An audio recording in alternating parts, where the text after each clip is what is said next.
Good morning, my dear students. Today we are going to read second part of lesson number 12, the national leaders. In previous class, we have discussed about Mahatma Gandhi, Jawaharlal Nehru, and a few more readers. Today we are going to read about Sardar Vallabhbhai Patel, Bal Gangadhar Tilak, Sarojini Naidu, and etc. Vallabhbhai Javed Patel, better known as Sardar Patel, was a freedom fighter who played an important role in uniting different kingdoms under the nation India. He was the first Deputy Prime Minister of India. Sardar Vallabh भाई पटेल का बहुत बड़ा योगदान है India के other जो kingdoms थे उन सबको यूनाइट करने में, एकजुट कराने में, और वो इंडिया के फर्स्ट डिप्टी प्राइम मिनिस्टर थे. Sardar Patel was born on 31 अक्टूबर 1875. सरदार पटेल का जन्म 31 अक्टूबर 1875 को नाडीडाड, जो कि आज के डेट में गुजरात में आता है, वहां उनका जन्म हुआ था.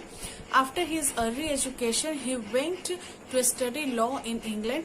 शुरुआती पढ़ाई के बाद वो लॉ की पढ़ाई करने के लिए इंग्लैंड गए. After returning to India he started his practice as a barrister in Ahmedabad. India आने के बाद उन्होंने एज अ बैरिस्टर प्रैक्टिस किया अहमदाबाद में. He led many successful movements, बहुत सारे सक्सेसफुल मूवमेंट्स भी उन्होंने किए. When he came in contact with Gandhi ji, he gave up his profession and joined the freedom struggle. जब वो गांधी जी के कांटेक्ट में आए तो उन्होंने अपना प्रोफेशन, अपना जो मेन उनका काम था वो उसको बैरिस्टर का, उसे वो छोड़ करके और फ्रीडम स्ट्रगल में उनका साथ देने लगे.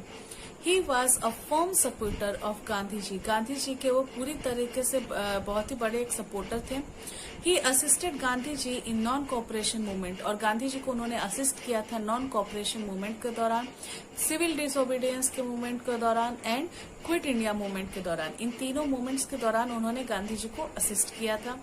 After India gain independence he became the deputy prime minister and the home minister. जब इंडिया को इंडिपेंडेंस मिली तो उसके बाद वो डिप्टी प्राइम मिनिस्टर और होम मिनिस्टर भी बने. It was because of him that the princely states were united into the Indian Union. He was a true son of the soil of India. और वो India के मिट्टी के एक बहुत ही सच्चे भक्त थे. वो इंडिया के मिट्टी से जन्म लिए हुए एक बहुत ही सच्चे पुत्र थे इंडिया के लिए.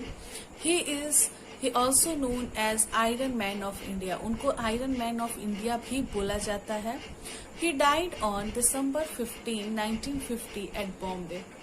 Now it's Mumbai. आज के लिए जो हम जिसे मुंबई बोलते हैं उसे पहले बॉम्बे बोला जाता था. So he died on 15th of December 1950 में उनका डेथ हो गया.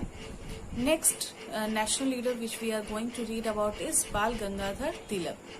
Bal Gangadhar Tilak was an Indian nationalist, teacher, social reformer, lawyer and an independence activist.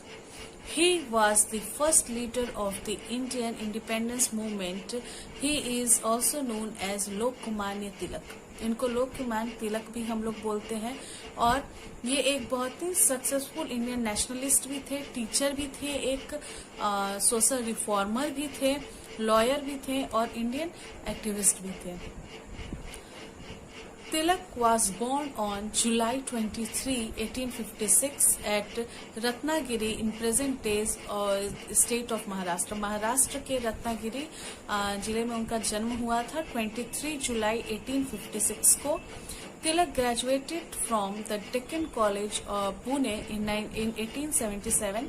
उन्होंने ग्रेजुएशन किया डेक्कन कॉलेज पुणे से 1877 में. He started his career as a teacher and went on to become a journalist. पहले उन्होंने अपना career as a teacher start किया, फिर वो जर्नलिस्ट भी बने. He opposed Western education. वो हमेशा वेस्टर्न एजुकेशन के खिलाफ थे. He made efforts to improve the quality of education in India. और वो अपनी तरफ से हर एफर्ट्स करते थे ताकि इंडिया की जो क्वालिटी ऑफ एजुकेशन है वो इम्प्रूव करे. And even started the Deccan education society. और उन्होंने एक एजुकेशन सोसाइटी भी स्टार्ट किया था जिसका नाम था Deccan education society. Tilak was co-founder of the newspaper Kesari and Maratha. Maratha और केसरी ये दो न्यूज़पेपर्स थे जिनके वो फाउंडर थे. By the way of this newspaper, especially Kesari, he encouraged people to fight for their rights. और अपने न्यूज़पेपर के हेल्प से वो लोगों को बहुत ही ज्यादा इंस्पायर करते थे ताकि वो अपने राइट्स के लिए फाइट करें. He joined the Indian National Congress in 1890s. 1890s में वो इंडियन नेशनल कांग्रेस को ज्वाइन किए. He asked people to fight for freedom. और वो लोगों से आग्रह किए कि वो फाइट करे, फ्रीडम में उनका साथ दे, इंडिया को फ्री कराने के लिए. तिलक बिलीव्ड इन स्वराज्य और वो स्वराज में बिलीव करते थे. That is self rule. Swaraj में self rule. He is known for his slogan, Swaraj is my birthright and I shall have it. Swaraj मेरा बर्थ राइट है और मैं इसे पाकर रहूंगा. ये उनका फेमस स्लोगन था. He died on August 1st, 1920 at Mumbai. वो 1 अगस्त को 1920 को मुंबई में उनका डेथ हो गया. Next leader which we are going to read about is Lala Lajpat Rai. Lala Lajpat Rai was a Punjabi author and a leader of Indian independence movement. Lala Lajpat Rai एक Punjabi author थे और लीडर थे इंडियन इंडिपेंडेंस मूवमेंट के. He was also known as Punjab Kesari और lion of Punjab. उनको पंजाब केसरी और lion of Punjab ही बोला जाता है. He was the Lal among the freedom fighters Lal, Pal and Pal. लाल, बाल एंड पाल जो फ्रीडम फाइटर्स के नेम है उनमें से उनको लाल के नाम से डेडिकेट किया जाता है. Lala ji was born on January 28, 1865 at Dhudike Punjab. Punjab के धुदीके जगह पे उनका बर्थ हुआ था 28 ऑफ जनवरी को 1865 में. In 1880, he joined the government college at Lahore to study law. और 1880 में उन्होंने एक गवर्नमेंट कॉलेज को ज्वाइन किया लाहौर में लॉ पढ़ने के लिए. Later, he earned great name and fame as a lawyer at Lahore. और लाहौर में उन्हें बहुत ही नेम और फेम मिला बाद में. He set up the Servants of the People Society. Servants of the People Society का उन्होंने एक सेटअप किया था. For welfare of people poor and down trodden. गरीब और दलित के उद्धार के लिए उन्होंने जो सोसाइटी का गठन किया था उसका नाम था servants of the people society. He also played an important role in Arya Samaj movement. वो बहुत ही इम्पोर्टेंट रोल प्ले किए आर्य समाज मूवमेंट में भी. His speeches and writings inspired the youth. और वो जो भी लिखते थे या जो भी स्पीच देते थे वो यूथ को, जो यंग लोग थे, उनको बहुत ही ज्यादा इंस्पायर करता था. After in 1914 he went to America and joined the गद्दर party.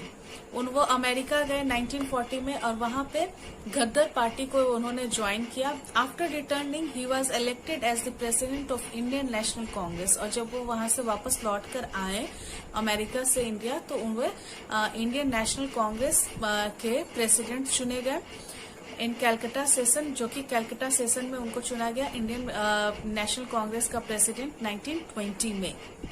In 1928, when the Simon Commission reached Lahore, 1928 में जब साइमन कमीशन लाहौर में पहुंचा, he led a demonstration against it. तो उसके खिलाफ उन्होंने एक डेमोन्स्ट्रेशन चलाया. He was brutally beaten by the policemen and later died on November 17, 1928 because of severe injuries. जो वो साइमन कमीशन के अगेंस्ट में खड़े हुए और जो उन्होंने उसके खिलाफ में जो आवाज उठाई उसके लिए पुलिस वालों ने उन्हें बहुत ही ज्यादा मारा और इतने बेदर्दी से उन्हें मारा गया कि वो बहुत सारे इंजरीज के कारण, सीरियस इंजरीज के कारण वो उनका डेथ हो गया 17 नवंबर 1928 को. Next leader which we are going to read is Lal Bahadur Shastri. Lal Bahadur Shastri was the second Prime Minister of India. Lal Bahadur Shastri India के सेकंड प्राइम मिनिस्टर थे और वो 1964 से 1966 तक इंडिया के सेकंड प्राइम मिनिस्टर रहे and a leader of Indian National Congress, और वो इंडियन नेशनल कांग्रेस के भी लीडर थे। Shastri ji was born on 2nd October 1904 at Mughal सराय, उत्तर प्रदेश, और शास्त्री जी का भी जन्म 2 अक्टूबर 1904 को मुगल सराय, जो कि उत्तर प्रदेश के अंदर आता है, वहां उनका जन्म हुआ था। Later he joined the Indian independence movement in the 1920s. 1920s में वो इंडियन इंडिपेंडेंस मूवमेंट को ज्वाइन कर लिए, आजादी की लड़ाई में उन्होंने ज्वाइन किया। He was a loyal follower of Gandhi ji and Pandit Nehru, और वो बहुत ही ज्यादा लॉयल फॉलोअर थे गांधी जी के और जवाहरलाल नेहरू के। After independence, he was made the railway minister, then the home minister. Independence के बाद पहले उनको रेलवे मिनिस्टर बनाया गया, फिर होम मिनिस्टर बनाया गया। He led the country during the India-Pakistan War of 1965, और वो कंट्री का नेतृत्व किए जब इंडिया पाकिस्तान वॉर हुआ था 1965 में। His slogan was जय जवान जय किसान, became very popular during the war, और इस लड़ाई के टाइम में उनका जो स्लोगन था जय जवान जय किसान, ये स्लोगन बहुत ही ज्यादा फेमस हुआ एंड इवन रिमेम्बर टुडे, और आज भी इस स्लोगन को याद किया जाता है। He died just after the formal ending of the war on 11th January 1966, और वॉर के खत्म होने के कगार पे था तभी उनका डेथ हो जाता है 11th of January 1966 को तहकेंट सोवियत यूनियन में ही उनका डेथ हो जाता है 11 जनवरी 1966 को। Next leader which we are going to read and the last one from this chapter is Sarojini Naidu. Sarojini Naidu, popularly known as Nightingale of India. Sarojini Naidu को popularly हम लोग नाइटिंगेल ऑफ इंडिया के नाम से भी जानते हैं। She was a poet and a politician. वो एक पोएट भी थी और एक बहुत ही अच्छी पॉलिटिशियन भी थी। She served the first governor of United Provinces of independent India from 1947 to 1949.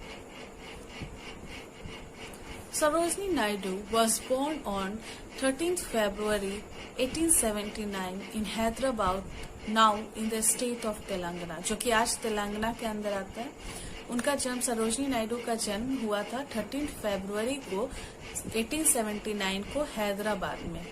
At the age of 16, she was sent to study in London. 16 साल के एज में उन्हें लंदन भेज दिया गया पढ़ाई करने के लिए। On returning, she joined the freedom struggle, और वहां से लौटने के बाद वो फ्रीडम स्ट्रगल को ज्वाइन कर ली and worked with Gandhi ji.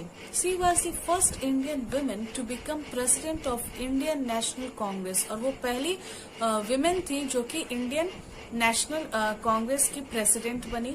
She accompanied Gandhi ji to the second round table conference in London, और वो गांधी जी को accompany की सेकेंड राउंड टेबल कॉन्फ्रेंस जो कि लंदन में हुआ था वहां तक। She was arrested twice, 2 बार उनको अरेस्ट किया गया। She died on March 2nd, 1949 at Lucknow, और उनका 2 मार्च 1949 को लखनऊ में डेथ हो गया।